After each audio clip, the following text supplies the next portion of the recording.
conversation, but Mickey, are the DOT people here? They are here. I don't know if you want me to pull them in now or if we wanted to do the script to start us off and then I could pull them in here. But I can grab them now if you'd like. Yeah, that would be fine. But we'll do the script, okay? There we go.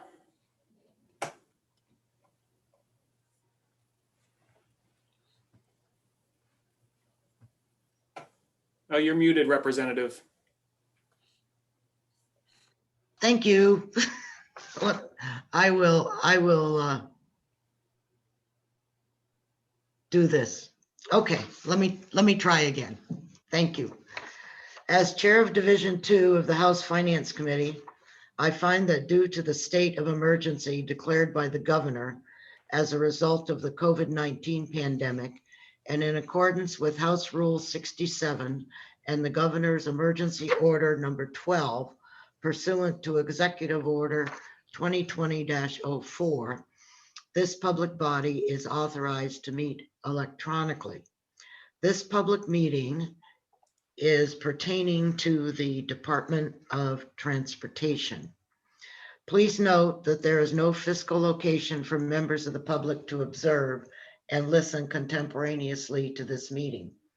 However, in accordance with the emergency order, I am confirming that all members of the committee and select legislative staff have the ability to communicate contemporaneously during this meeting through the Zoom electronic meeting platform, and the public has access to contemporaneously listen and, if necessary, participate in this meeting by the Zoom platform or by telephone. All necessary access information has been made available in the House calendar and through the electronic calendar on the General Court website. The notice for this meeting complies with House rules and RSA 91A. Anyone who has a problem accessing the meeting should email lba_fiscal@leg.state.nh.us. In the event the public is unable to access the meeting will be adjourned and rescheduled. LBA staff are on the meeting assisting us. Please note that all votes that are taken during this meeting shall be done by roll call vote. Let's start the meeting by taking a roll call attendance.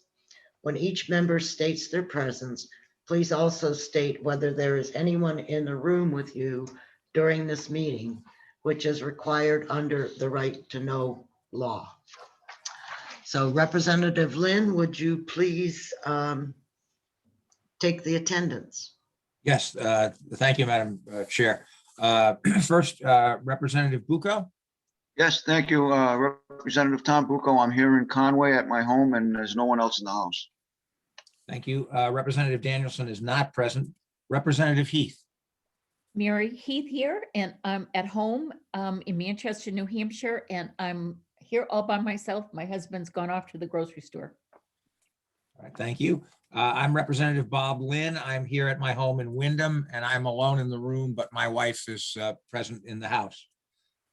Representative Murray. Good morning, Kate Murray here in Newcastle. I'm here with my dog and all together now. David's in the basement. Thank you. Representative Petrie. Yes, thank you, Joe Petrie. I am home alone in Farmington. The dog is still here, though. Thank you. And Representative Umberger. Yes, I am at my home in Kearsarge. I think my husband is someplace in the house. I'm not sure, but he'll be in and out. Thank you. All right. Thank you, Representative Lind. And I would like to welcome the folks from DOT. And I'm looking forward to hearing what you have to say. I will tell you that yesterday we talked to the safety people and listened to what they had to say. and in particular about what their draw was going to be on the highway fund. So we've got a lot of things going on there. And unfortunately, the revenues that have been coming in, we've not seen the same sort of effect on the road toll as we have on many of the other areas within revenue. So I got your briefing and I'm ready for whomever wants to start. Okay, thank you. Good morning, Madam Chair, members of the committee. Thank you for this opportunity to come back and spend some time going through some of the details of our budget. In preparation for today, we were reflecting upon the questions that we received at our last session. And so there's a couple of items that we thought warranted further discussion. And so Marie Mullen, our Director of Finance, has put together a presentation. She's going to pull it up on the screen. And as with our last presentation, both myself as Commissioner and then Chris Wojcik as Deputy Commissioner will be presenting. And Marie will do sort of the deeper dive when it comes to the details of our accounting. And Bill Cass, our Assistant Commissioner, is here to answer any questions that you might have when it comes to projects or the work that we perform. So the first item that we wanted to focus on is the Highway Fund waterfall. Just to make sure that, especially for any new members, you understand which funds are restricted and which ones are unrestricted and available for use in the budget. And while this chart on the screen is rather busy, we're going to focus just on the bolded headings, and Marie's going to walk you through the waterfall. I think, Representative Lynn, this will help you understand why, as we discussed at the last meeting, we have to continue to work on design and construction projects, even at times when our operations are stretched very thin. It's all to do with how accounts are restricted and intended for a certain purpose. So with that, I'll turn it over to Marie. Good morning. Oh, let me make sure I'm unmuted. I am unmuted. Okay. Good morning, everyone.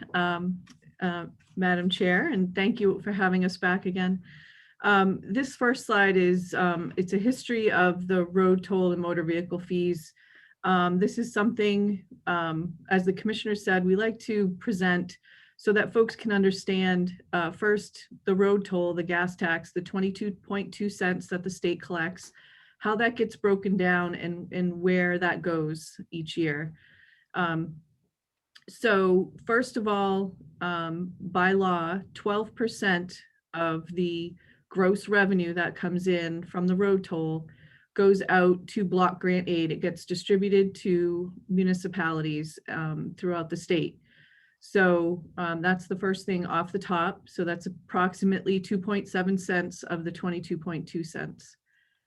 Then in law, per RSA 239 is the betterment law, where 88% of 3 cents goes to betterment.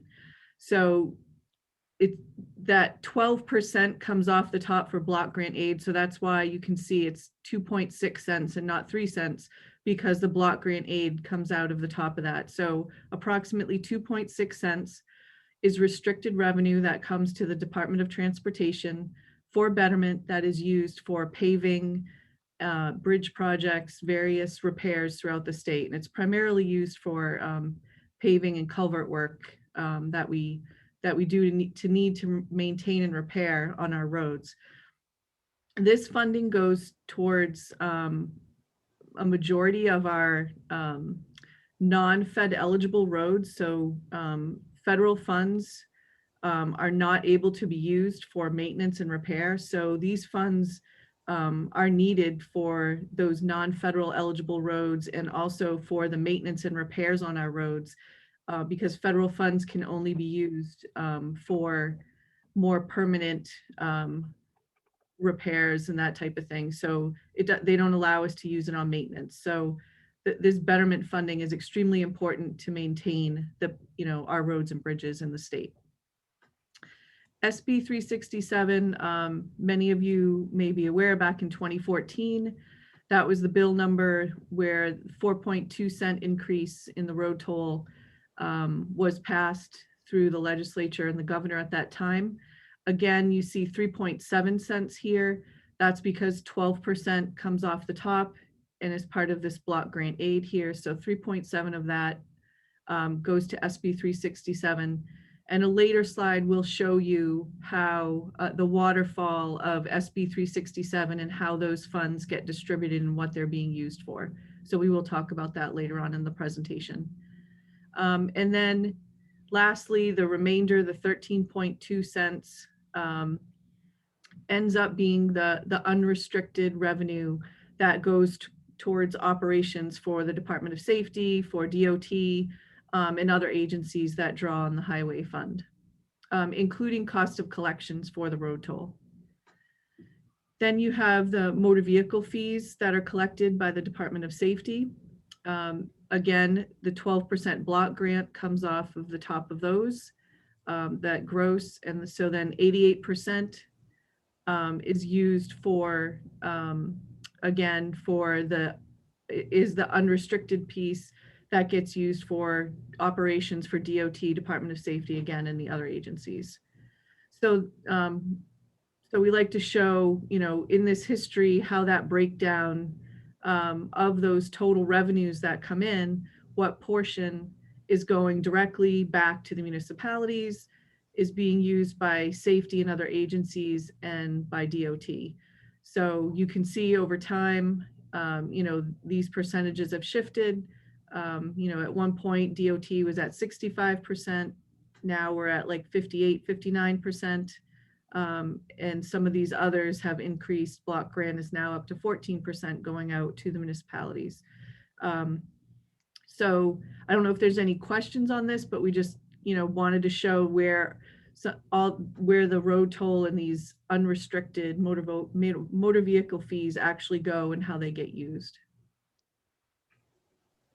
I do have a question. When over on your last column there that says for NHDOT, percent for NHDOT, is the decline because of the change we made in cost of collections, or is it some other area that is causing the drop? I think over time it's been the way that it's been determined how the budget works. I believe the Department of Safety, State Police, and others, at one point when the general fund was in poorer condition than the highway fund was, there were highway funds moved over to support state police in other areas. And some of that has now come back the other way. As you can see, at one point it was DOT was about 50% back in 2012. DOT was about 50% of that. It's come back up. I think that, more general funds have been put into the state police, and that's been kind of reversed a little bit. But I think that's where some of it was. The cost of collections has always come out of the highway fund. So it back in like 2012 or 2014, it was just, the revenue was just called something else, but it's always come out of the highway fund. Okay, thank you. Representative Murray, you have a question? Yes, thank you so much. I suspect I'm supposed to already know this, but I'll be darned if I can dredge it up this morning. Where are these percentages? Who determines these percentage divisions?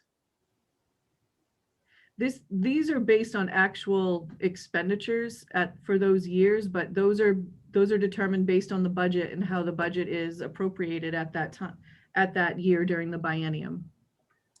So it's dependent upon, the legislature, the governor at the time, and how they've determined those funds should be used.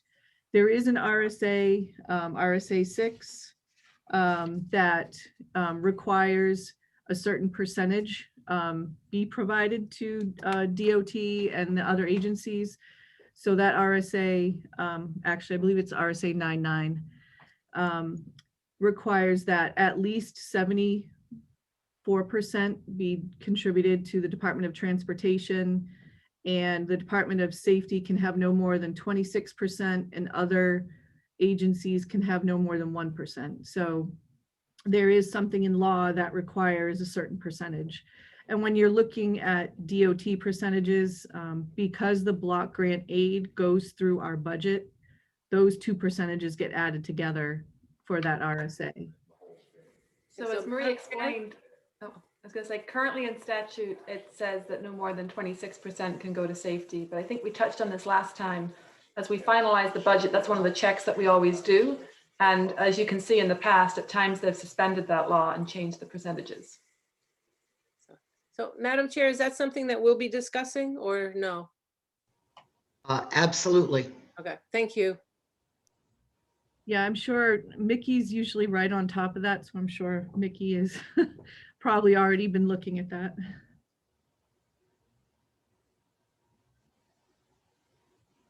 Are there any further questions? I have one more. Are you getting any feedback from the towns about the fact that the block grants are going to go down this year because just the money has not come in? Yeah, I think we've had some concern about that, Commissioner. I don't know if you've heard more. I don't get direct calls on that type of thing, but I do think there's some. I think last year, because the block grant allocations that are made to the municipalities are based on the prior year's revenues, when we awarded the dollars during the pandemic, it was based on the prior year's revenues. So they didn't see a reduction. But certainly at this point going forward, based on where revenues are trending, there would be concern. That's one of the reasons that we're advocating at the federal level for further relief dollars or stimulus dollars for transportation purposes, because then we could hopefully try and restore some of this funding and the minimum get back to what we have been able to spend in the past. Representative Heath, you have a question? Oh, thank you, Madam Chair. I did not realize that you had that drag. So do you have to appropriate more than really you are able to, based on what's happened with people just not driving and your revenues are not coming in the way you expect? I guess my question is, will this further put you into more deficit because of those block grants that have to go to municipalities? No, Representative, because it's 12% of the revenues that we collect. If the revenues go down, then we allocate less than was budgeted. Okay, thank you. What's happened in the past is when revenues trend above projection, we then go to fiscal to be given the authority to distribute additional money to make sure the cities still get their full 12%. Mary, the problem is that the 12% this year is going to be quite a bit less than what it has been in the past. And it will be the same for next year, since Commissioner indicated that it was based on prior year for distribution. So I expect that we, the representatives, will be hearing from our cities and towns about, how could you nasty folks reduce our grants? But, we just need to explain to them that it's based on revenue, and maybe they should drive a little more or something. I don't know. So, okay. That we did discuss at the end of the last legislative session was, if we as DOT were to receive stimulus funding or through reauthorization, be given dollars where we have more flexibility.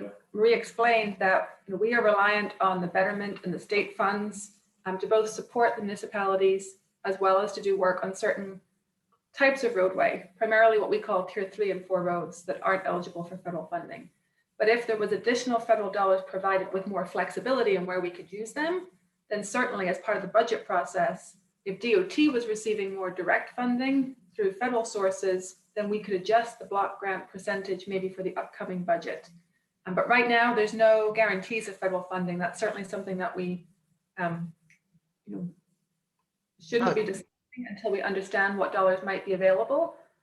But maybe in HB2, there would be an opportunity to change some of the percentages just for this biennium. If federal dollars materialize, that would help us out. So those are all things that we're tracking closely. And as we advocate, both through our delegation and through the associations that we're part of, we keep advocating that we need flexibility. We don't just want an increase in federal funding for traditional federal uses. We need to be a little bit more flexible to ensure that we can continue to honor our commitments to cities and towns. So when you were in DC advocating, did you get any positive response, or were they just typical senators that sat there and looked at you? Well, the senators were primarily talking about reauthorization that day, which would be the next federal funding bill. So we're expecting that there would be limited flexibility when they pass a new surface transportation bill. What we're hoping for is, as soon as the relief discussions are concluded and they start talking about an infrastructure package that's meant more for stimulus, then that's where we might be given the flexibility. Just as the 41 million that we received in relief dollars in December of 2020, those dollars, we had that latitude to use them for operations and maintenance, which is why in the governor's budget, you see that transfer, reducing our draw on the highway fund. So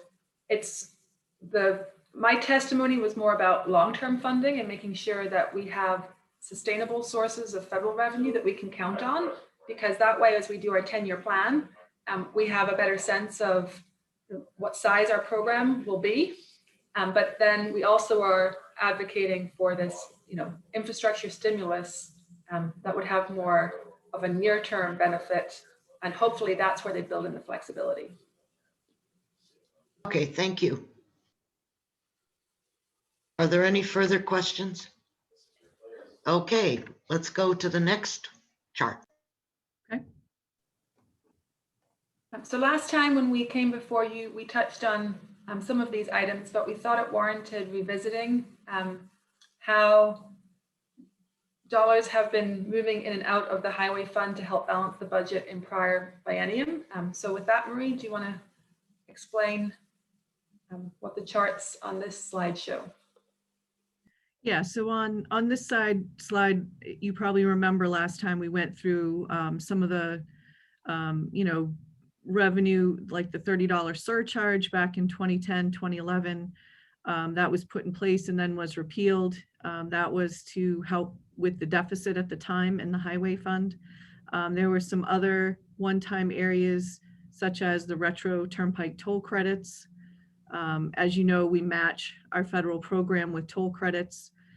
So at that time, we had been using state match on some projects, and we were allowed to retroactively go back and collect the federal funds and return the state funds.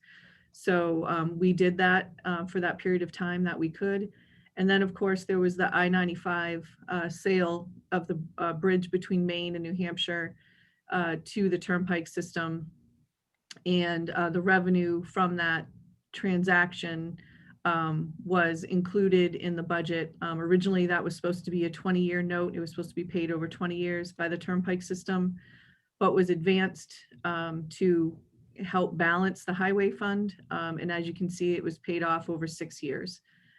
So at that time, we had those additional revenues. And I just want to point out that this is the unrestricted revenue. So where on that previous chart, we had included betterment and SB 367.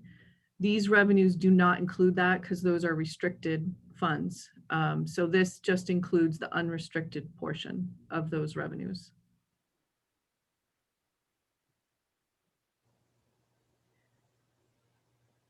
And then this is just something else that we had talked about. We didn't actually have the, I just verbally talked about the numbers and stuff.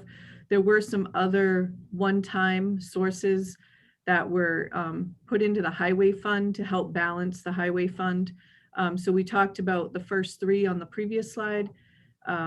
Back in 2016 and 2017, we also had 8.3 million each year that was used from the SB 367 4.2 cent gas tax. So prior to DOT entering the loan with the TIFIA loan with the federal government, we used a portion of that revenue for the operating budget for DOT. So that was included in here. And once we went into that loan, we were unable to use it for operations anymore because we have other covenants on that loan. So that's why you'll see it for that year. In 2017, to balance the 2018-2019 budget, there was 13.9 million of general funds put into the highway fund. Again, in 2020, there was 4 million. And currently in this budget, there's 8.1 million from the general fund. And as you may remember last time we discussed, that was those were funds that were general funds that were provided to the department for red list bridge repairs. We were able to identify federal funds on the last bridge. So we've lapsed. So those funds will be lapsed and will be transferred to the highway fund to help balance the highway fund. And then again, the federal relief funds from the end of December for the CRRSAA Act, the Coronavirus Relief Act. I'll just leave it at that. We received $41 million in relief funds that for lost revenue that has been incurred because of COVID.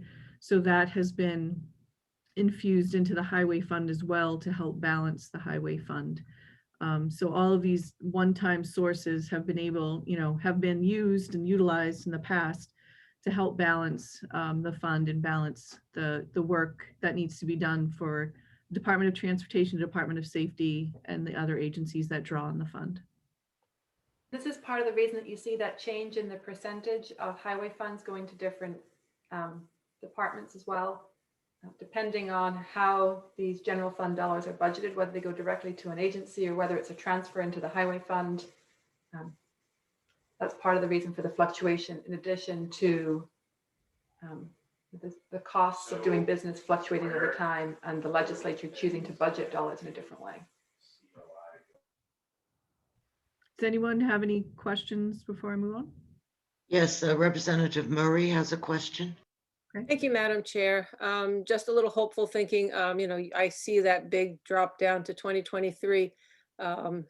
Any hope on the horizon about what may change in 2023 with regards to these funds? So Department of Safety, who collects the revenue, has been doing presentations for Ways and Means on what we're anticipating for highway fund revenue throughout this next biennium. But then also we're starting conversations around what the future looks like. Before this meeting began, the committee were having a discussion around how the real estate market is doing very well in New Hampshire, and how a lot of folks from out of state have moved into New Hampshire. If those individuals can continue to telework, we're going to continue to see different commuting patterns. So that's what our primary concern is. And I think we touched on this last time, but it's challenging for us in the transportation profession at the moment to anticipate how businesses are going to react post-pandemic. It's great, as we talked about last time, for individuals in that teleworking gives them more flexibility and better work-life balance. We talked about the expansion of telehealth, as well as online purchasing, and then also online higher education. All of those factors will impact our long-term traffic patterns. So that's why we're starting conversations with chambers of commerce, and I actually am speaking at the Business Industry Association next week so that we can determine how we can best work with industry and businesses to understand what their work environment is going to be in the future and what options they're going to provide to their employees. Thank you. I see no further questions, so if you wouldn't mind, we can go forward. So as Marie mentioned earlier, we were remiss last time that we did not include this slide with the waterfall for SB 367. So in that pink chart that you saw in the first slide, we talked about the overall waterfall of all the highway fund revenue.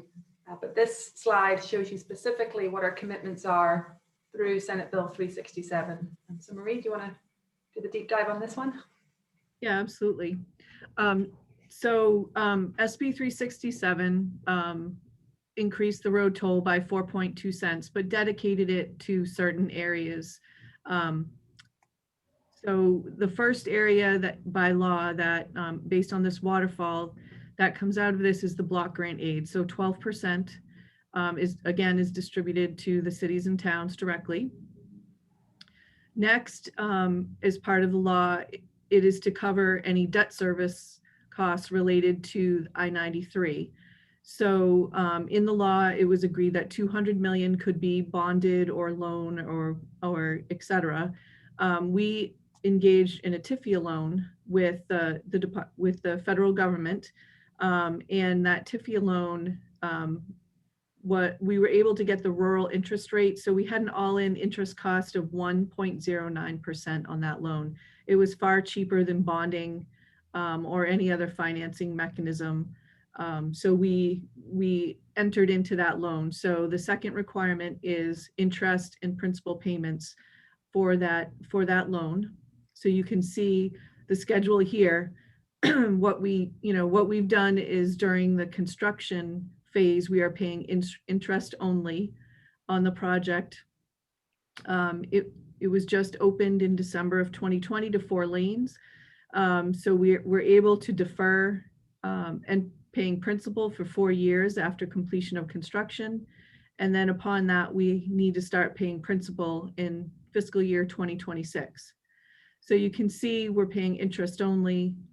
And during that time, those funds go to other places in the waterfall. So as part of the waterfall, state aid bridge, so aid for municipal bridges, gets 6.8 million per year.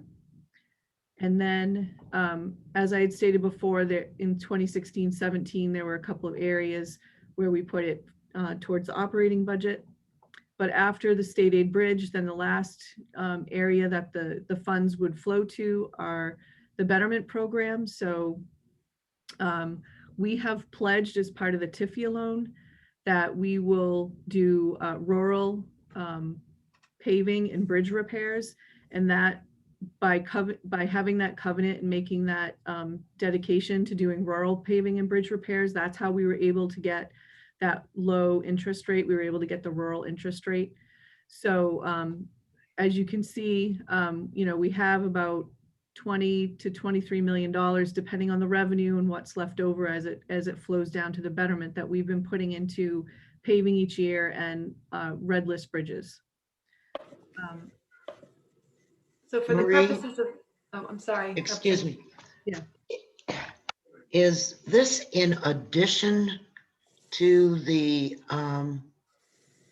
money from the road toll, or the dollar value that you showed us before for betterment? Is it that dollar value plus this for betterment? Yes, that's correct. Betterment is a separate amount. It's 3 cents out of that full 22.2 cents. It's a separate 3 cents, and this 4 cents on top of that. So Perhaps, Marie, do you want to go back to the first slide just briefly to show the columns again?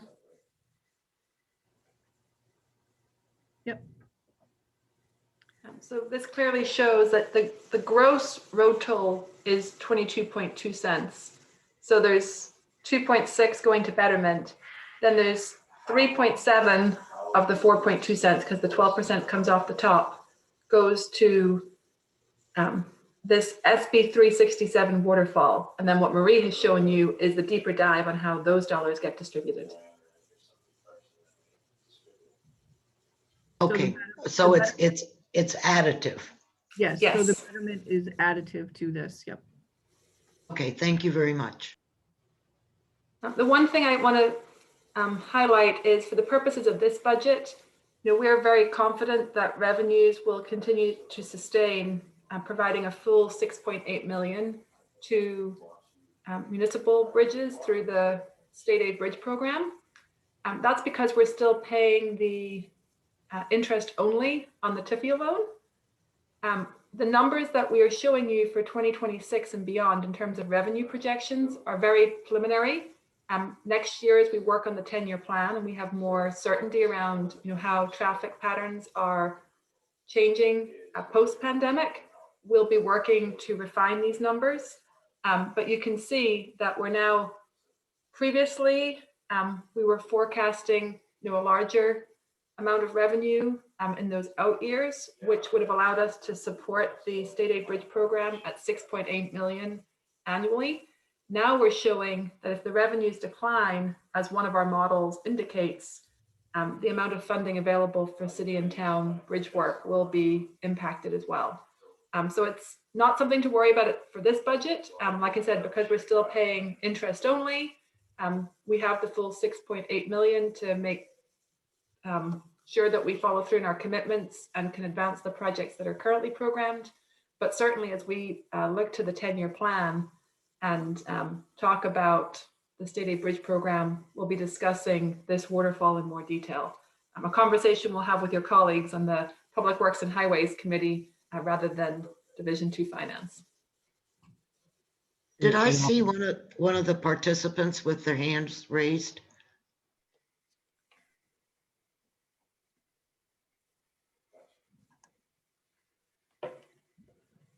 Okay, Chris, you have- Yeah, I just want to make one more additional comment on the future revenue.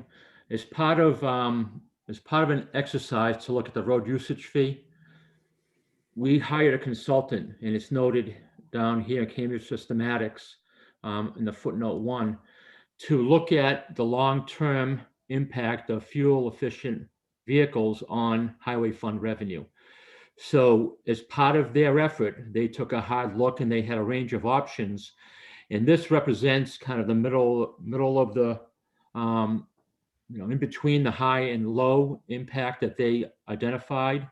So it shows about a percent reduction per year in revenue because of the increase in fuel efficient vehicles. So it's certainly a projection, but it comes from that study and comes from their expertise in that area. I just want to point that out for the committee. Thank you. That's that's a good point. So those are the two industry trends we're going to be watching, both the greening of the fleet and the increase in fuel efficiency, but then also the long-term commuter patterns as well. So those two factors will impact our revenue forecasts when we're looking at a longer horizon.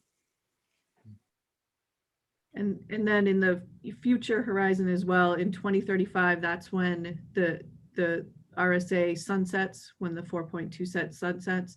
So it was a 20-year period or when the bonds were paid off. So this is that 2035 is that 20-year period. So in 2035, currently the revenue sunsets and that goes away for any betterment or any other road work and block grant aid as well.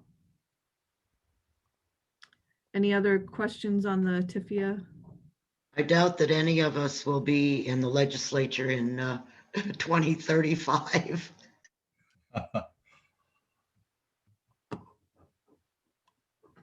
Okay, Marie, thank you. If you want to go. Oh, Tom, you have a question?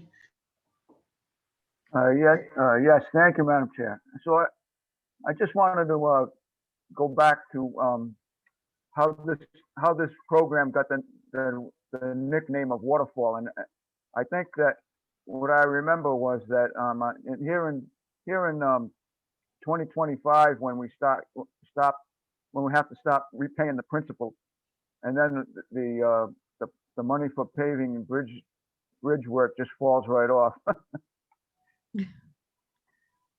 Was I correct with that? Yeah, that is our concern, Representative.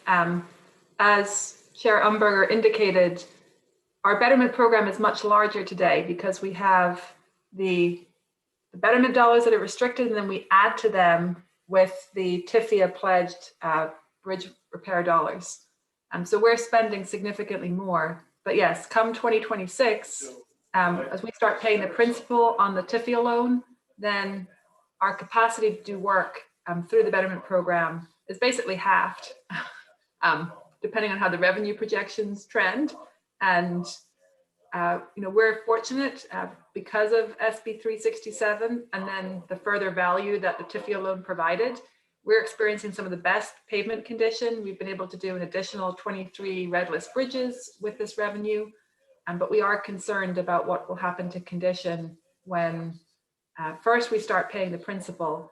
But then the other concern for the municipalities is the fact that the state aid bridge program, may shrink in size over time and then would sunset in 2035. And that's the only support that we provide to cities and towns directly for their bridge projects. Thank you, Commissioner. Representative Murray? Thank you. This is an aside. Is anyone else hearing chatter? Like another conversation, someone's listening to another conversation. It's a little bit distracting. Is anyone else hearing that, or is it just me? Yes, I hear that. I think perhaps Someone's Representative, mic is open. yeah, perhaps it's Representative Petrie.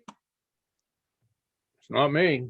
My mic's open, but there's no chatter here. Oh, I hear another conversation going on. So I was wondering if we can all mute. Anyway, thank you. Sorry to interrupt. No problem. Okay, I think we're ready to go on. So at this point, we wanted to circle back to some of our additional needs that were not funded.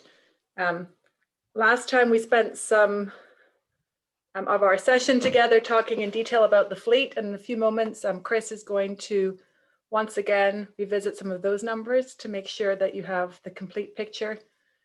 So I'm going to skip over the first two items, but as was mentioned last time, during the last budget, we were very grateful that there was additional funding provided for us to do some preventative maintenance work. Unfortunately, some of that work did not proceed once COVID-19 started to impact revenues, and we were trying to lapse as much funding as possible. So we are still concerned that we should be spending more on important items such as the repair and maintenance of guardrail. This, of course, is very important from a safety perspective, and as well as things like bridge washing. We currently don't have adequate funding to wash all of our bridges annually after the winter season to get all of the salt off them. And we certainly would like to have a more robust program. It's all about keeping the infrastructure in a good state of repair because that's the most cost-effective way to manage those assets. And then there's several other items that have been discussed in previous biennium. And it's disappointing that we haven't been able to move forward. Telematic devices and equipment and software to help us better manage our fleet. That's one of the items that we've put forward several times. The other thing is, as we prepare for both new and emerging technologies and continue to enhance our traffic management, we have been deploying a lot of ITS devices, that's intelligent transportation devices.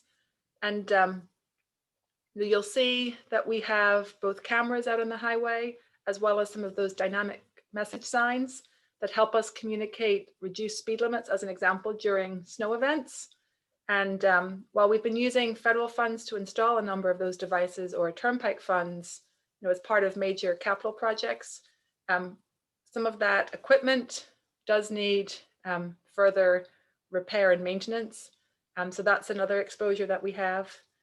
And then graffiti removal. I know this committee during the last budget talked a lot about some of the aesthetics and the impression that we want to give visitors to our state. And so unfortunately, when we are struggling to do the essential routine maintenance and ensure that we are patching potholes, keeping the highway safe, the things that don't get done as frequently are things like graffiti removal, and we don't mow as frequently and such items like that because they're certainly important in terms of the character of our state, but we have to favor other work that supports safety and ensures that we can keep the system running. So one of the other things that we had previously asked for and had been supported was graffiti removal, which is very costly, especially in some of the more urban areas where it's a challenge to keep up. And it's both graffiti on our bridge abutments, as well as a number of our sound walls and noise barriers that we have along the highway. And then the last item is something we've talked about again for several biennium. The Conway bypass project, I believe Chair Umberger, Bill Cass, as you requested, did reach out and you had a conversation about this project. But the Conway bypass was a 10-year plan project that was advanced in design and construction, but the traffic volumes never really grew as expected. And so it was determined that given our limited federal funding, it wasn't prudent to move forward and construct that project as planned. So we have to pay back the federal government. Marie explained this at our last session, but there's what's known as the 10-20-year rule, which basically gives you timeframes when you have to move from one phase to the next as you advance a federal project. And we did not move into construction within the 20-year window, and that's why we have to pay back any of the federal dollars that were used for this particular project. So we have been gradually going to fiscal and moving some money around to be able to pay back on this project, but we're still a little short. And so our additional need was for $2 million per year for the payback. And we continue to work with Federal Highway to understand the timing of that, and as well as the corridor has officially been dissolved. And so that allows us to surplus some of the property and sell it off to come up with these proceeds. So we're working on that effort as well. There's a desire to maintain a corridor for recreational use and rail trail use. So we are establishing that layout so that we can then surplus the additional parcels that are no longer needed. Now, all of this sounds bad, and you're going to pay back the federal government. While we have to make a cash payback with state funds, it does give us further authority to do more construction work. So you pay it back with state dollars to then have more authority and grow your federal program again. So this is just something that we keep bringing up. Fortunately, Federal Highway has not directly asked for immediate payback. So we've been able to defer this conversation in the past, but eventually we're going to be at a point where they're going to request that we make the payback as required by law. So these were our additional needs. I don't know if there's any questions on these, but by far, the item that we're the most concerned about is the fleet. And that's why we're going to spend some more time today digging into the needs on that side. Representative Petrie, you have a question? Yes, thank you, Madam Chair. That Conway bypass is there a system to request a waiver?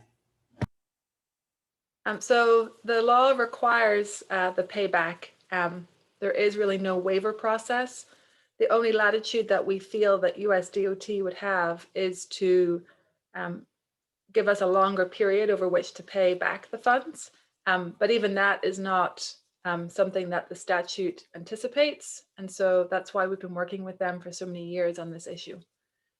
But in this case, US DOT is just following what's in law. Thank you. Are there any other questions out there on this? Okay, let us proceed if we could.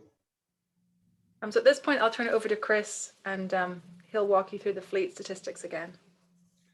So good morning. So this is a slide that we showed last time, and I just want to go through and maybe highlight a few things.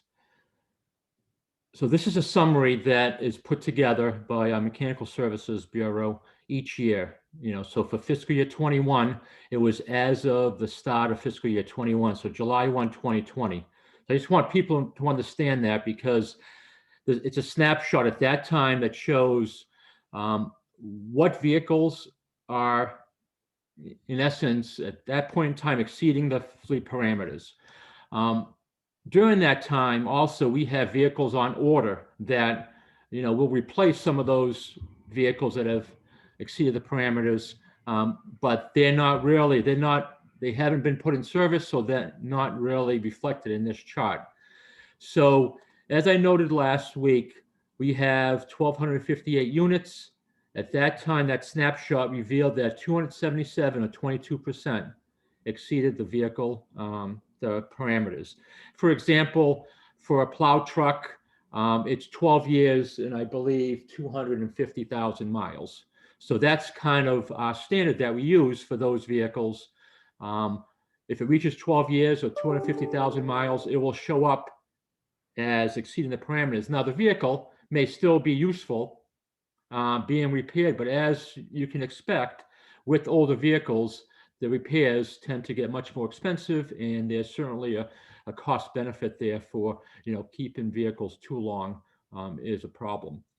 So each one of these categories, extra heavy duty. So this extra heavy duty, there are 10-wheelers, heavy duty, 6-wheelers, and so on.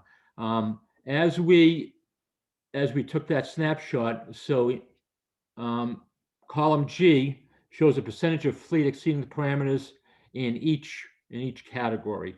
And then column J shows what the current replacement value is for those units in today's dollars. I want to go down to the subtotal of all that. So to replace all those units is $33 million.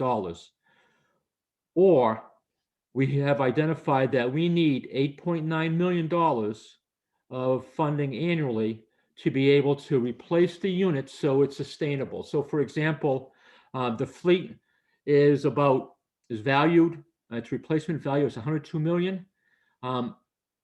Just rough numbers, if each vehicle lasts about 10 to 12 years, you would need about $9 million a year to be able to replace vehicles as they reach their threshold, their parameter. I do also want to point out in the first note there that the acquisition cost that was used to pay all those current vehicles was $73.7 million. And now, in order to replace all those vehicles, it's $102 million. So as you can imagine, some of those older vehicles were less expensive than they are today to replace.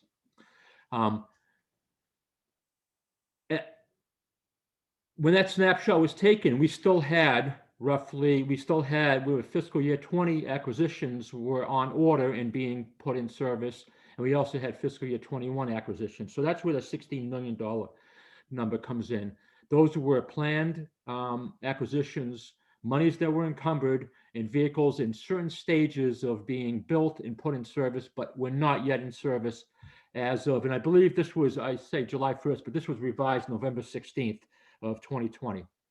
So that left this kind of backlog that we call of $16.7 million. And I noted last time that because of COVID and the impact on revenue, we were asked to only expend essential purchases. So on the next slide, I'll show that in fiscal year 20, we lapsed some of the equipment budget. And in 21, at that point, we were envisioning that we would need to lapse $4 million of the fiscal year 20 funds to reach our revised lapse target that was put forth to us. Since that time, we have taken a harder look at different areas of the budget, and we're able to meet our lapse target without touching the equipment. So I guess bottom line here, we are able to fully expend fiscal year 21 budget, which would increase that 16 million by 4 million to 20 million. So in essence, the total would be reduced by 4 million down to 12. I just want to point that out. Are there any questions on this slide before I move to the next slide? Yeah, I have a question if I could. I see Joe, Representative Petrie, you have a question. I'll let you go first, please. Thank you, Madam Chair. On those two-wheel drive trucks, I asked the same question of safety because the state troopers use a all-wheel drive vehicle and they cited safety. Could you comment on that? Yes, we have our Mechanical Services Bureau. I think last time I noted that there was an additional cost of several $1,000s if we moved forward with the from two-wheel to four-wheel drive trucks. And that would have a considerable impact because we're talking about, over 300, light duty trucks that are two-wheel drive that potentially, if you convert it all to four-wheel drive, would have, over $1 million impact. So they're evaluating that. We are, there are benefits certainly to having a four-wheel drive vehicle. Certainly if the snow is fairly deep, you pull off to the shoulder and it's unplowed. You hate to have our vehicles get stuck in the snow because they don't have that extra traction. So we're evaluating it, but we need to evaluate it as a whole and what the impacts are on the overall budget. Do we spend more money in that area at the expense of letting other vehicles, go to, become more deficient and not be able to be replaced? So that's something that we are evaluating it, but we're evaluating it as, its impact on the entire fleet, not just individual locations. And certainly safety is one area that we're going to take a look at. But as I noted previously, and I'll talk a little bit more on the next slide, when monies get tight in the highway fund, one of the first things that is looked at to get cut is equipment. Rather than laying off people or other priority needs. Equipment is still a priority, but again, historically, it's been one of the first areas that is looked at to be able to be cut to tighten, the belt on expenditures. So it's something that we'll look at holistically, but right now we're not prepared as a department to devote extra funds to that area at the expense of, the backlog. Follow up? Yes, please, go ahead. Right. Well, if you go down to the local truck shop there and dealership, you find it's pretty hard to find a two-wheel drive vehicle in New Hampshire. You have to order a special, and that's one issue. And I will say that as I travel around the state, I noticed that your vehicle is in excellent shape. You do a good job at that. Thank you. Thank you. I do have a question. In the 2021 budget cycle, did all of this come from the highway fund, or was some of this from the general fund? So the planned 20 and 21 acquisitions were all either from the operating budget or the capital budget. Perhaps if we go to the next slide, that'll become clearer. Chris, do you want to move forward? Right, but to answer her question, regardless of that, it's all highway funds. So even the debt service, if we capitalized it, would be coming from the highway fund. Okay, well, because I know in the past we've given money out of the general fund to help with this, not a lot, but I just wanted to know where it was coming from. So basically, this $8 million would generally come out of the highway fund. Absolutely. Correct. I think on the next slide, it'll become evident. We also had access to some of the VW settlement funds, and we also have used DERA, which is another program. But yes, going forward, this would all be general funded, or sorry, highway funded, not general funded. Okay, thank you. Of course, if there were general funds available, I'm sure they could be utilized to purchase equipment. You think, Marie? Or if there was, relief dollars or stimulus funds that had latitude to be used. That's what we said last time. Equipment's our #1 priority when it comes to additional needs.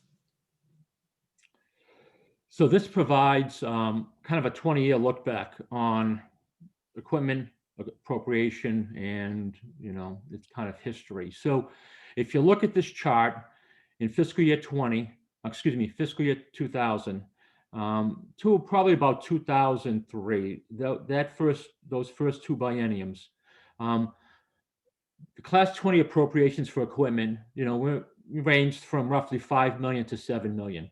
At that time, when you looked at probably the value of our fleet, you could argue that that was sufficient budget annually to have a sustainable approach and replace vehicles that needed to be replaced. And then beginning in 2004 and on, in particular, it got exacerbated in 2010 and beyond. Equipment was looked at an area that would be reduced because there were some struggles in the highway fund. There was a mandated freeze in 2004 by Governor Benson, which basically just zeroed out our equipment budget in that year. Then there were in 2008 and 9, there were internal lapses because the highway fund was facing a deficit. So again, equipment was cut by those values in those 2 years.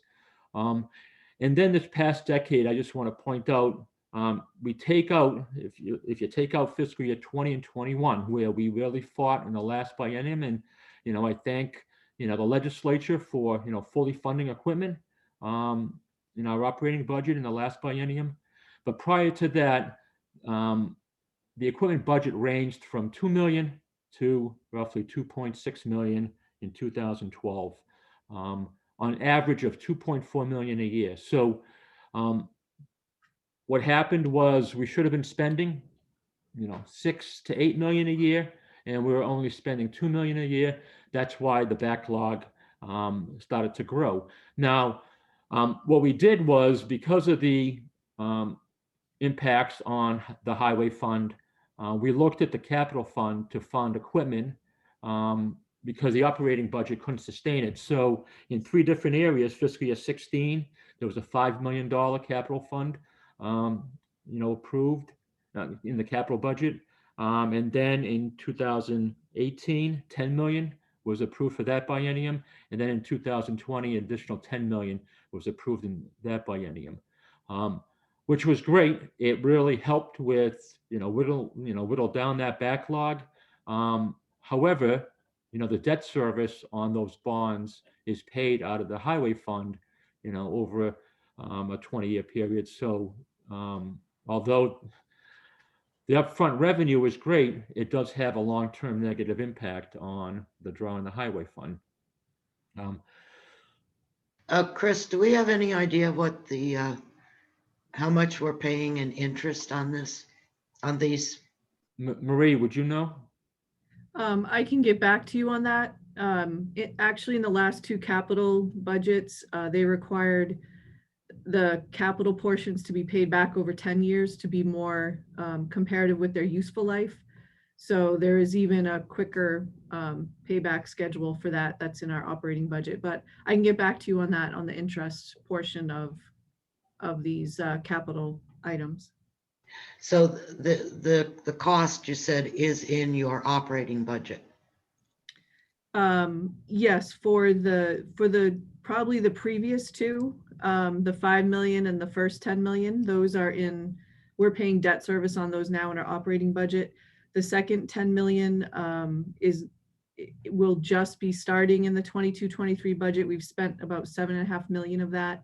And I know Treasury, that was part of their bond that they went out in December for. So we'll probably start seeing the debt service for that in 22-23. And we have included that in our budget. Okay, thank you. And I just want to touch on, the fiscal year 20 and 21 biennium in the budget there. So the class 30 appropriations was at a level that was sustainable, 8.3 and 8.9 million.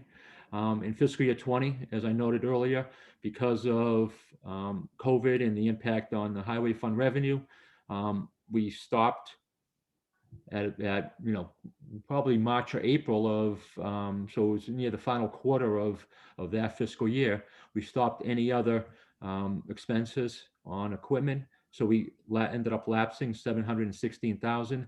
And as I noted earlier, we had planned to lapse 4 million, but as we reviewed our lapse targets, we feel we can meet the revised lapse target in other areas, and we can fully expend the fiscal year 21 budget on equipment, which is really good news. I do want to stress that the department's current budget is, I believe, 2.9 million. The current budget proposal for 22 and 23 is 2.9 million for equipment. So we're getting back down to that level that is not sustainable and will increase the backlog. So when we look at, probably our highest unfunded need, it is equipment, and, trying to fund it at that $8 to $9 million level each year. So with that, I'll be happy to answer any questions the committee may have. Are there any questions from the committee? I do have a couple. Oh, all right, Tom, I'll let you go ahead. Yeah, thank you, Madam Chair. I'm just not clear on what you're saying about the $4 million lapse and how that works. How that cuts down. That was between this slide and the previous slide. You mentioned something about the $4 million lapse coming off the $16 million. So Representative, maybe I'll try and explain it in different words to see if we can be clearer, and then Chris can jump in. So while the legislature increased our budget for equipment replacement in the last biennium, because of the timing of COVID-19, there was some purchases in fiscal year 2020 that were underway. But as Chris explained, when COVID struck in the March, we froze our spending. So while you had approved 8 million in the budget, we did not spend all of those dollars to allow us to lapse funds in 2020. This year, it was the opposite. We started the year being very frugal and not wanting to spend the 8 million. We had done lapse projections, and based on what we were hoping to lapse, there was about 4 million in equipment purchases that we'd put on hold. But then as we worked with the governor and we understood where revenues were trending, and then as Marie worked with all of our administrators and directors to look at our lapse targets, we're very comfortable now authorizing mechanical services to move forward with an additional 4 million in equipment purchases. Things that we'd put on hold, but now that we have more clarity around this upcoming biennium, we feel comfortable allowing them to purchase $4 million more in equipment than what they had intended to do earlier in the year. Thank you, Commissioner. So does that mean that this $16 million shortfall is 12 million? Correct. Yes. Yep. Oh, very good. Thank you. Yeah, this was the snapshot in November based on revenues and what we thought we had to lapse. What Chris was sharing is that just a couple of weeks ago, we've authorized mechanical services to actually move forward with $4 million more in equipment purchases, which makes the gap a little smaller. Thank you. Some good news. Okay, my question is on the, you call it alternative funding, I guess that's capital. It's a mix of either capital or VW or DARA, which is a federal program. Okay. So where do we stand on spending those dollars? Because if I look at this and you're indicating that you had an additional 11 million in 2021, has that been spent or not spent? Or can we carry it over to 2022, 23?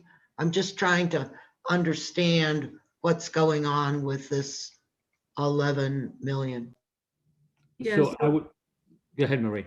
I was just going to say about 2.5 million of that 11.6 is there's still a balance in the capital program, and we are, next week, we'll be asking for a lapse extension to be able to spend that in 22, 23. So we are intending to be able to bring that forward so that we can purchase equipment with that.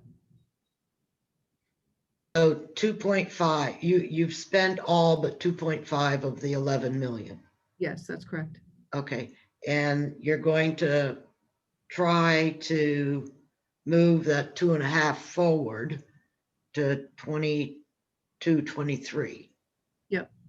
Okay, is that going to be through a lapse or through an actual identifying it as It'll be equipment? through HB 25 requesting a lapse extension. So we're actually meeting with Public Works next Friday on our lapse extension request. So this will be one of the items on the list for our lapse extensions that we'll be requesting to bring forward.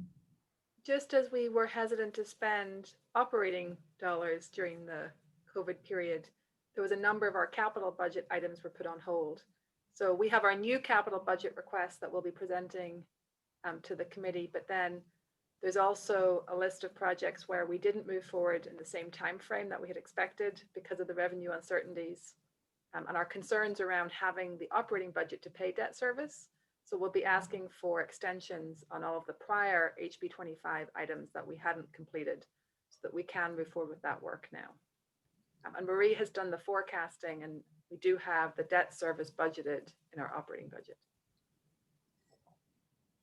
Okay, so what I'm trying to understand is you have asked us to look at additional funding for equipment. And in the past 2 years, you have received 19 million for equipment purchases. If I'm reading this correctly, correct me if I'm wrong. And of that, you still have 2.1 million that has not been spent. Am I correct in what I'm talking about, or am I wrong? Please. I believe in the last 2 years, 20 and 21, it's 28 million that we have allocated to equipment. 8.3 million in the operating budget in 20, 8.9 million in the operating budget in 21, and then 11.6 million in capital as well as VW funding. So the way that we've talked about this before, Representative, we want to get the operating budget up to a level where we can maintain the fleet going forward. So we've been talking about, we should be spending 8 or 9 million annually. That's to replace vehicles as they become, as they hit that sort of 12-year range and start to be problematic and costly to keep on the road. So we're trying to increase the operating budget to a point that we can keep pace going forward. And then we've primarily been using the capital budget dollars to try and address the backlog. That's sort of the easiest way to think of it. So while we're very appreciative of all the capital money, we still have a significant backlog of trucks that are beyond their useful life. And while we gradually play catch up on that side, every day there's other vehicles that are aging out and becoming problematic.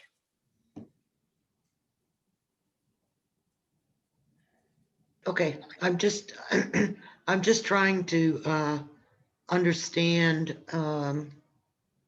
where we are. I know what you're talking about. And I think it's good that you're looking out there, but I have things I have to address. So Representative Murray, you have a question? Oh, thank you very much again. So to put you right, it would be around the $12 million to get you back, to get you to a point where you can be sustainable. What do you need? And I know this isn't going to happen anytime soon, but what is the estimate that you need to be sustainable, assuming that you reach that point? Did I ask that clearly? It's the 8.9 million a year in our operating budget. So we get to the 12 million would get you to the point where you would need 8 million yearly to maintain the fleet. Correct. Thank you. Yeah, if you think of it as a $12 million backlog, And then we need 8 million annually to keep up going forward. And the backlog is much smaller than it was going into the last budget because of the support we received from the legislature in the last biennium. Representative Lynn, you have a question? Yes, I just want to sort of follow up on the question you were asking, Madam Chairman. I just want to make sure that so if you got your, for lack of a better term, if you got your wish list, we would be providing $12 million in funding to allow you to make up for what was not provided in past bienniums, and then another $8 million for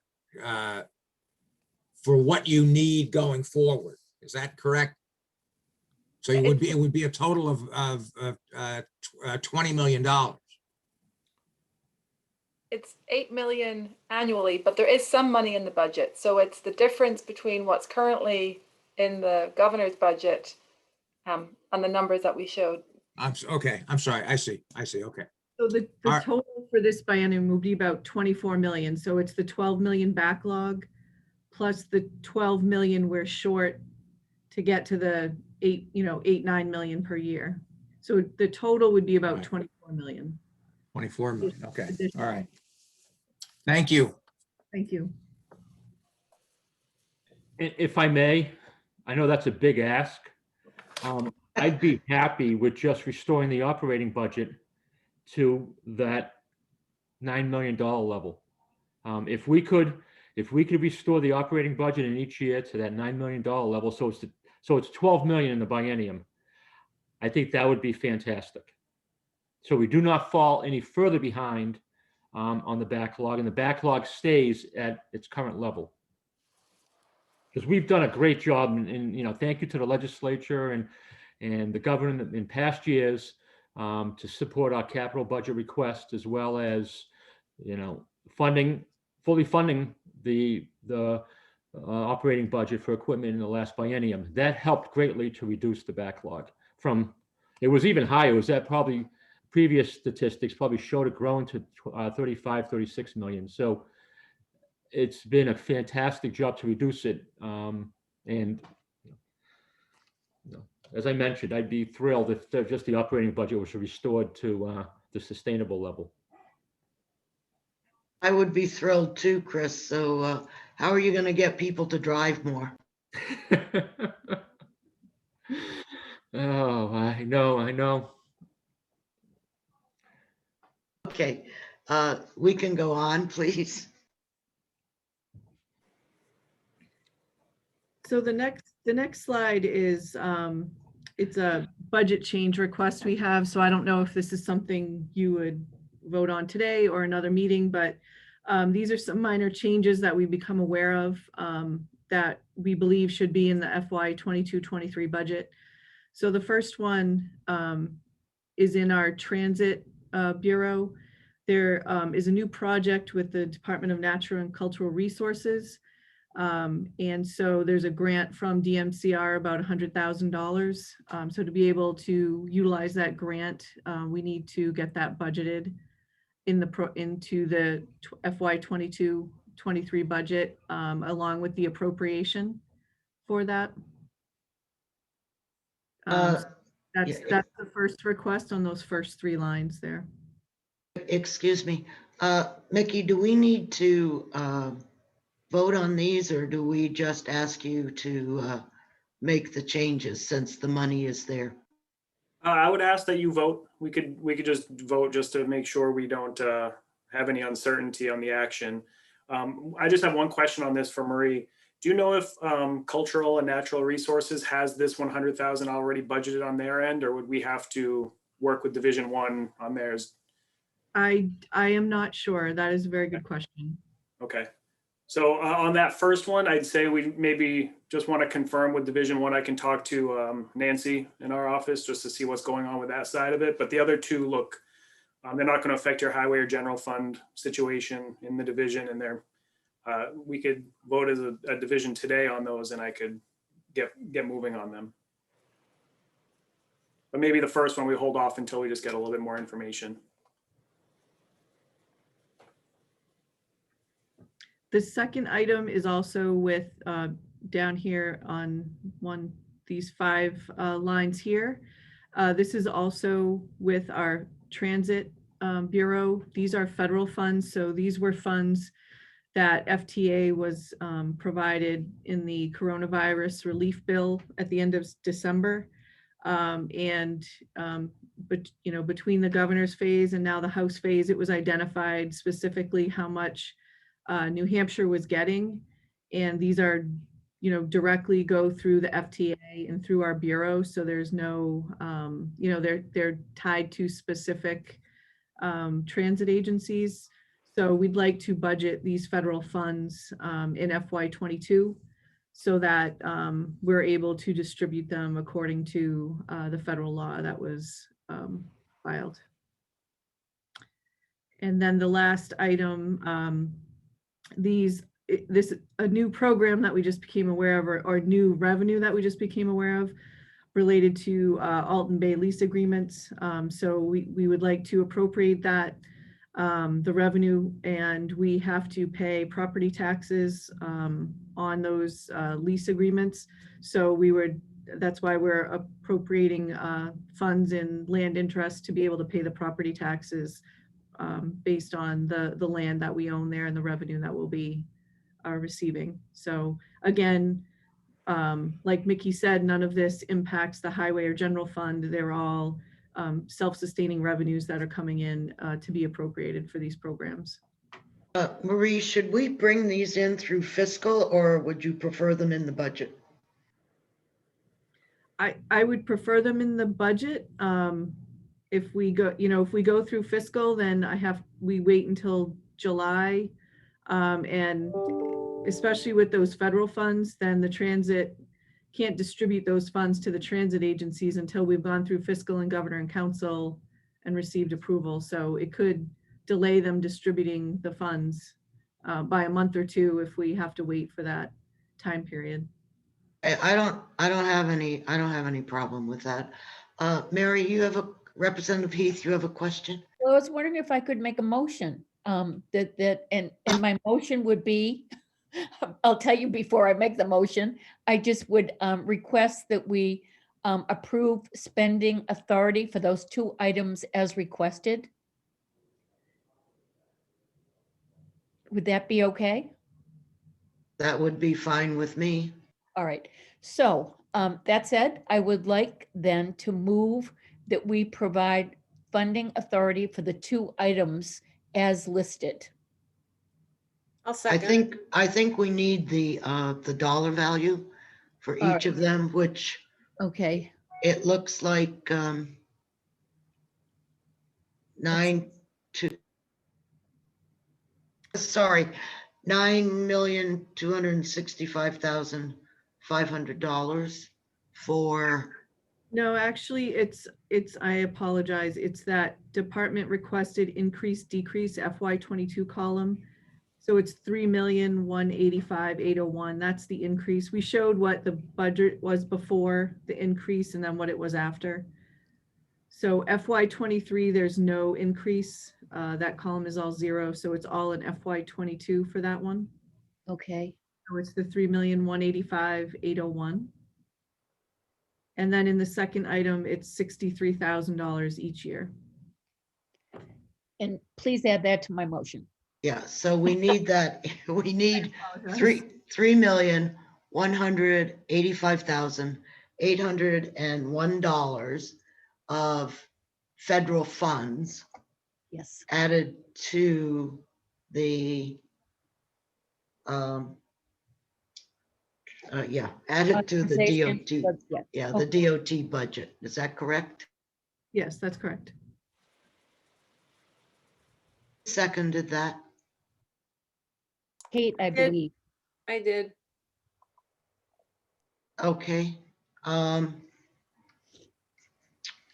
Representative Lynn, would you call the roll, please? Yes, certainly. Representative Bucco, Yes. Representative Heath, Yes. I vote yes also. Representative Murray, Murray votes yes. Representative Petrie, Petrie votes yes. Representative Umberger. Vote yes. All right. So it is a unanimous vote in the affirmative. Well, look at that. Our first vote, everybody supported it. Thank you all. Okay. So do I have a motion for $63,000 for FTA funding? So moved. That Second, actually is for right-of-way, our right-of-way bureau. That is not federal funds, it's agency income, just so Oh, I want to make sure your motion's clear. yeah, I agree. Oh, because it's Carissa money, is that why it's agency income?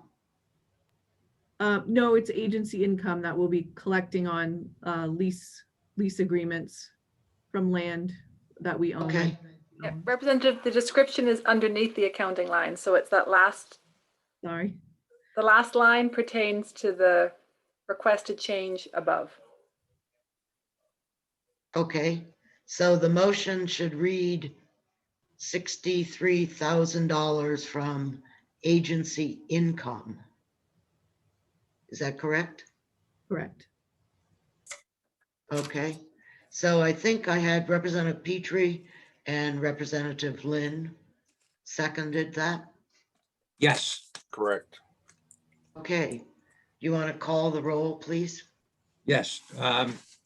Representative Bucco, Yes, Representative Heath, Yes. I vote yes. Representative Murray, Murray votes yes. Representative Petrie, Petrie votes yes. and Representative Umberger. Vote yes. All right, again, it's a 6-0 vote in the affirmative. Thank you all. And Mickey, you will check with Division 1 on the first item. Is that correct?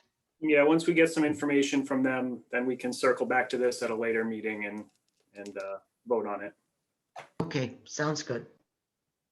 Representative Umberger, as I think I mentioned to you earlier in the week, I'm scheduled for my first COVID shot at noontime today, so I think I'm going to need to leave.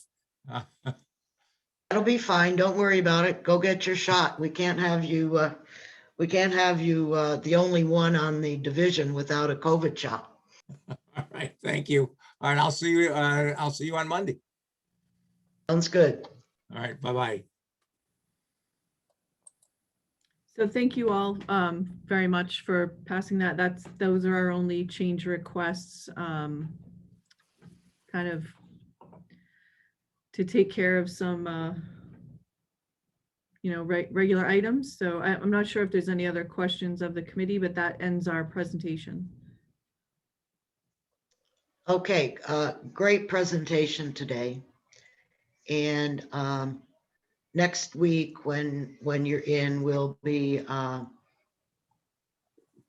going through your budget with any additional questions that we might have. So what we're trying to do is to come to grips with where we stand on the highway fund and where we stand on the general fund.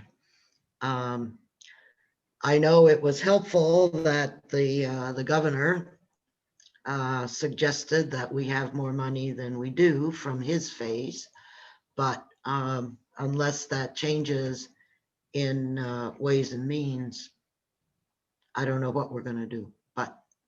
And also, don't be surprised if the Senate takes these two things out of the budget, because they don't like to put federal dollars in the budget. So we'll see what happens. We'll put them in and maybe they will not notice this small amount of money. So we'll try to get that satisfied. So is there anything else that anyone would like to say? Do you want to Oh, I apologize. I didn't mean to interrupt. I didn't know if we wanted to talk about HB2 at all. We have 4 or 5 items in HB2. Oh, absolutely. Absolutely. Thank you. That was going to be my question, Madam Chair. I don't know whether you want to do the HB2 items today or maybe cover those when we come back in for our next session. No, because I've got to send those off to various committees, and Okay. I want to hear your take on it before I I get something back from them. So So I we're ready to apologize. speak to them. We can do that today if it is the most convenient in Yep. terms of the schedule. That's great. Thank you. So I know our items start on page 61 of HB2, and section 133 is the first one.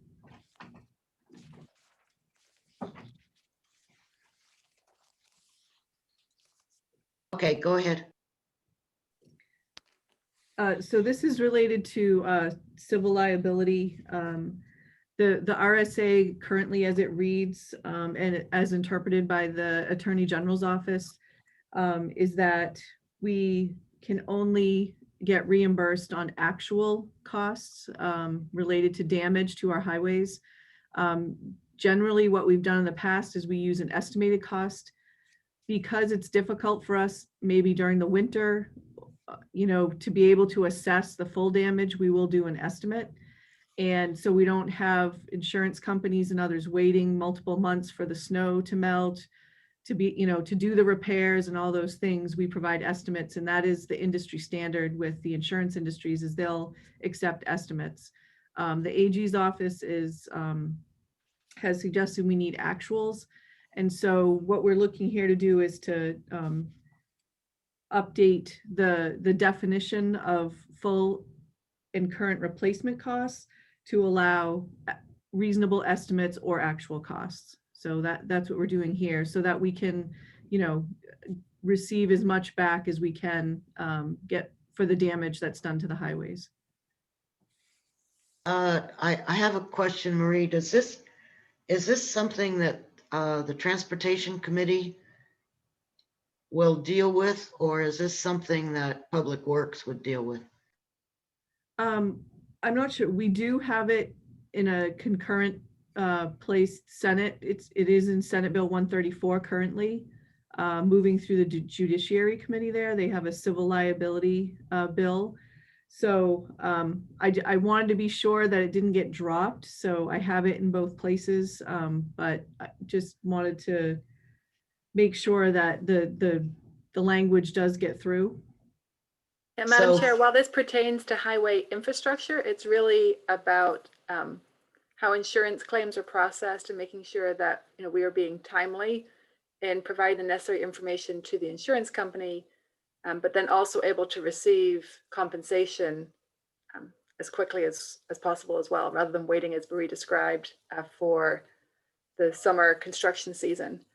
So I don't know on the House side which committee they would have passed this bill to, but it's more of a, as Marie mentioned, it's before the Judicial Committee on the Senate side right now. Well, I'll just send it to all 24 committees. Representative Heath, you have a question? Just a quick question. Thank you, Commissioner. Do you know why the AG's office made that change when your practice was estimation? I think we have a new individual responsible for this program who was reviewing the RSA. Okay. And we agree, when you look at the language, this change really is necessary. But previously, they had just supported the department's practice. So this is really updating statute to reflect what we've been doing. I see. Thank you. Make sure that we have the protections that we need, that it's appropriate to handle these claims in this way. Okay, I saw nothing wrong with it when I read it, but I just didn't know who needed to take care of that. Okay. Go ahead. Okay, so the next is section 134, and that's the repeal of a law from 1959 related to Sandwich Notch and Dale Road in the towns of Sandwich and Thornton. That law requires us to pay a certain amount of money per mile to provide funds for winter maintenance for those roads. Now, since the block grant law was passed, those towns are also receiving money from block grant aid to support those roads. So it's really double counting the amount of funds that they're getting compared to other communities for that portion of roadway. So we'd like to repeal the law from 1959 and just continue with the, them getting credit in the block grant for that roadway, that length of roadway, and getting that, the funds through block grant rather than through this law. That sounds to me like a public works issue. Is that correct? Yes, I would take that to Public Works for their concurrence from a policy perspective, since they're involved in the 10-year plan and the budgeting around the block grant. Okay, thank you. Representative Murray, you have a question? Yeah, thank you, Madam Chair. I'm curious, are they actually getting double funds, or is this just a matter of moving one from the other? And if they are getting double funds, are they going to complain?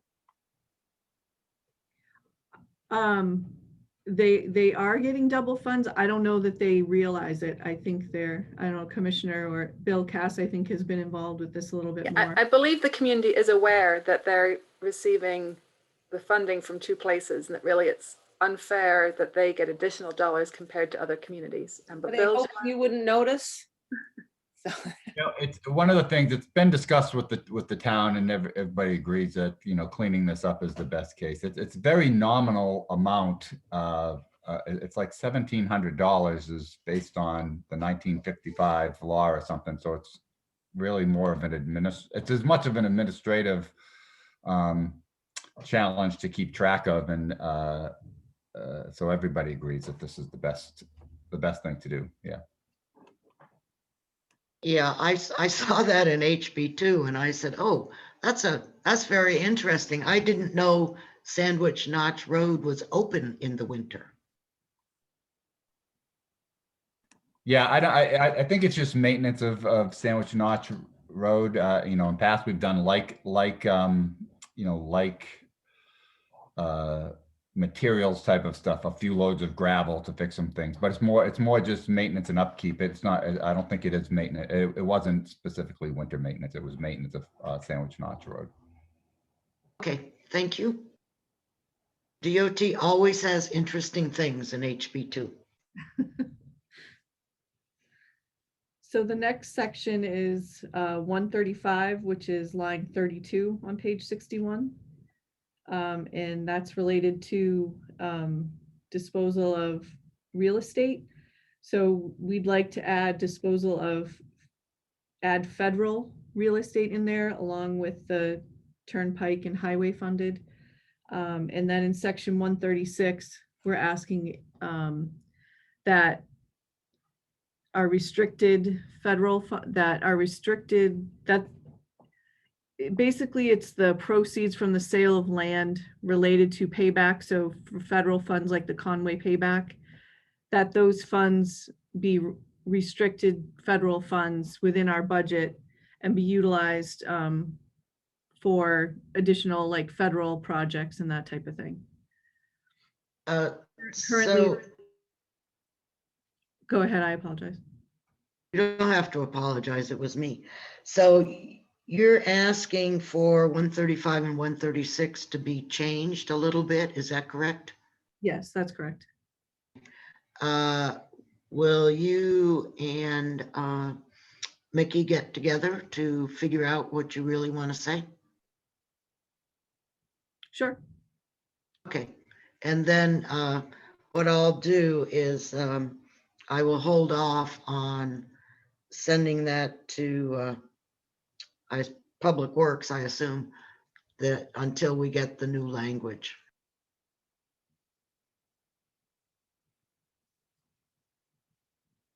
Okay.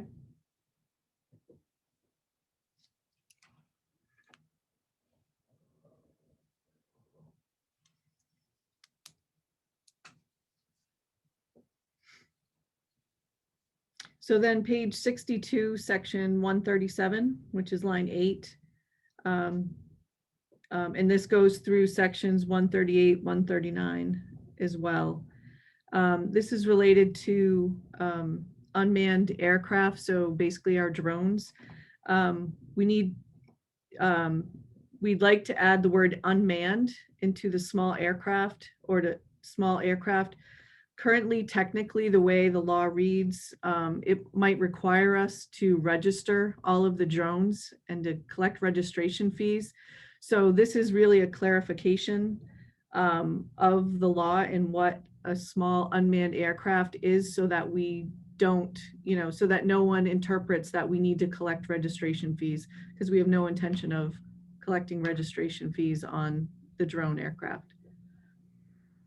Right now, there's currently no definition in statute.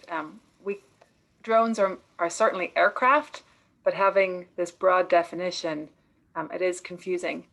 There's also federal laws that pertain to unmanned aircraft. And so this definition allows us to make it clear that depending on the type of aircraft, a drone or unmanned versus a traditional plane, we would be referencing the respective sections of the federal statutes. So I can basically send this to Transportation Committee and suggest they enter the term unmanned. Is that what I'm hearing? Yeah, the proposed language is included in HB2, so it's the several sections that Marie referenced to make sure that all of the statutes that pertain to aircraft are updated accordingly. But yes, transportation would be the appropriate committee for that to go to for consideration. Okay, and if we'll take care of it if they don't, okay. Representative Umberger? Can Yes. I just ask Marie a quick question? On these sections that we just went through, if they were to come out of House Bill 2, would any House Bill 1 modifications be required? Is there a direct tie to these sections to any of the appropriations in the budget?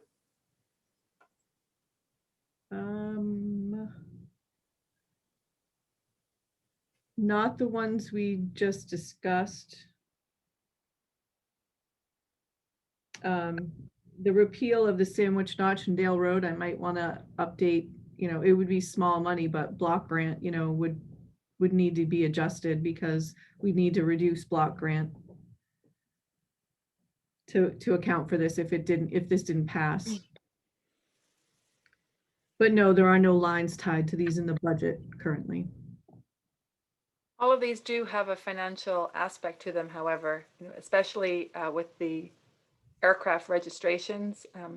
We want that clarified in statute so that we're not accused of failing to collect additional revenue. But based on how our aircraft registration fees are established, if we were to apply the same standard to drones, it would be a disproportionate amount of registration fee relative to the value of the aircraft. Okay, I believe that's it. Is that correct, Marie? The last one is section 140, and that relates to the 8.1 million transfer to the general fund. Transfer to the highway fund. So this is the lapse to the highway fund, and this relates to that 8.1 million that's in the budget.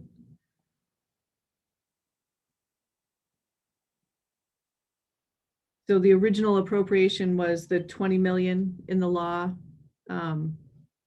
We've spent everything except the 8.1 million on that final bridge. So it was originally non-lapsing. So to be able to lapse the 8.1 million and put that into the highway fund, this language needs to be changed in section 140 to allow for that. Okay, so I assume you will get with Mickey to figure that out. This 8.1 is already carried on the surplus statement. So It is. you Okay. accepted it as is. We're already counting on that $8.1 million support to balance the highway fund as it stands right now. Do we need to take it out of HB2 or Nope. not? No, this would be an appropriate place for it in House Bill 2, and then we just carry it as an appropriation adjustment, really, or a revenue adjustment on the surplus statement. Okay, And those are the items we currently have in HB2. Commissioner, I didn't know if we wanted to discuss potential, if there's a potential increase in our laps, whether we have some authority to appropriate that towards equipment. Yeah, so one of the things that we have been discussing is in light of both our high vacancy rate as well as our ongoing support for the statewide response to COVID-19, we may actually exceed our current lapse projections, depending on how successful we are as we try to recruit and fill positions now the hiring freeze has been lifted. So we were wondering if there might be an appetite to discuss, should our lapse exceed the projections, would there be a willingness to include language in HB2 that if we far exceeded our lapse, as shown in the surplus statement, we'd have the authority to go to fiscal and move that money to be able to address some of the fleet challenges. That's assuming, of course, that through the budget process, we don't increase the investment in the fleet, that there truly be that need. That's similar to what's had happened in the past when we showed you the SB 367 waterfall. There was, in those early years before we entered into the TIFIA loan, there was money that was transferred from SB 367 into the operating budget. When we had additional dollars remaining, we were able to use some of that revenue for both equipment as well as some roadway work. So this is not the first time that we would have worked with the legislature on something of this nature. But especially if we were to have a very mild winter and we didn't need all of the winter maintenance dollars, it makes a lot of sense to take the money that was budgeted for the winter season and buy new equipment and trucks to improve our performance that next winter. So we haven't drafted any language. We just wanted to talk with the committee to see if that was something that you wanted us to explore. And then we'd be happy to work with Mickey and see if there's some language that would be acceptable to the committee. Even if it's just something for you to consider, that if we actually wrote this up as a concept for you to discuss it further and then make your ultimate decision. Representative Murray, I believe you had your hand up first. I'm not sure, but I'll be quick. I mean, COVID's hurt everybody, but my heart just goes out to transportation for what you've had to deal with in terms of you're trying to manage these very long-term things. So I would say I would be totally supportive of pretty near anything that helps you deal with your maintenance issues. And if this is one of them, I'm more than happy to work with you on that. Representative Heath? Thank you, Madam Chair. And Commissioner, I'm of the same mind. But what I'm looking for is you want clarification noted in HB2, giving you the authority to expend lapse funds that exceed your required amount. Correct. We'd work on the specific language, but that is the intent. If our lapse amount significantly exceeded our lapse targets, the authority to go through fiscal and move forward with fleet purchases using those additional available dollars. Great, thank you. If I could just clarify something, there are no actual required lapse amounts. We estimate a lapse, we carry a lapse estimate on the surplus statement, but it would be, possibly it's happened before, but it's certainly unusual to legislate a lapse amount and then say, above this amount, X shall be used for a certain purpose. So this would be something new, but certainly not something you can't do in House Bill 2. Okay, so Marie, I guess you and Mickey need to talk Okay. and try, I understand where you're coming from. But it may be better to try to get this into the Senate in the actual HB1, because you may know more in April, you know, or May, March, this is March, April and May, as you're going through the budget, that, you know, you know that you're going to have more in there than what you know about right now, but that's just another option. Yeah, and like I said, we're very optimistic that there'll be either relief dollars or stimulus dollars that might be able to address some of these fleet needs. But we're just thinking of all the options available to us. I totally agree. And if Mickey and Marie can figure something out, then we'll add it to HB2. If we, yeah, if we have the dollars, I'll put it that way. Okay, is there anything else that you would like to bring up or would like us to add? That is all that I had on the agenda. I don't know, commissioners, if you had anything else, but. No, I think we covered everything that we'd hoped to present. I don't know, Madam Chair, as we prepare for next week, you mentioned we'd go through the budget line by line, but please don't hesitate to reach out if there's other items you would like us to revisit or details that we could provide. I think we only had one action, and that was to go back and look at the debt service associated with the fleet purchases. That's correct. And I really want to thank you for your presentation today. I think it has helped all of us to understand where we are with with your part of the highway fund. And I will mention this. Other divisions have asked that we allow, or departments, that we allow them to hire as long as they have money in the budget. So that if, you know, Joe retires and he works in the maintenance garage, but you don't need another person in the maintenance garage, you need them someplace else, that you can do that. So I don't know what, I don't know how you think about hiring or any of that kind of stuff, but I would like you to at least think about that. And because it is an option for the departments. Mickey, I don't know if you want to add anything on that or not. So for reference, I think Representative Umberg is referring to the authority to fill unfunded positions. And it's something in House Bill 2 that HHS currently has authority to do. So if you look at section 21 of House Bill 2, that's along the lines of what Representative Umberg is talking about. Yeah, so certainly, the current process, we have our approved funded positions in the budget. And at any time we want to deviate, we have to go through the reclassification process, which is time consuming. So any flexibility that would allow us to be nimble and move forward with emerging needs. For example, we just talked about drones and that emerging industry. We had to wait and get a 7D approved for that position through the budget.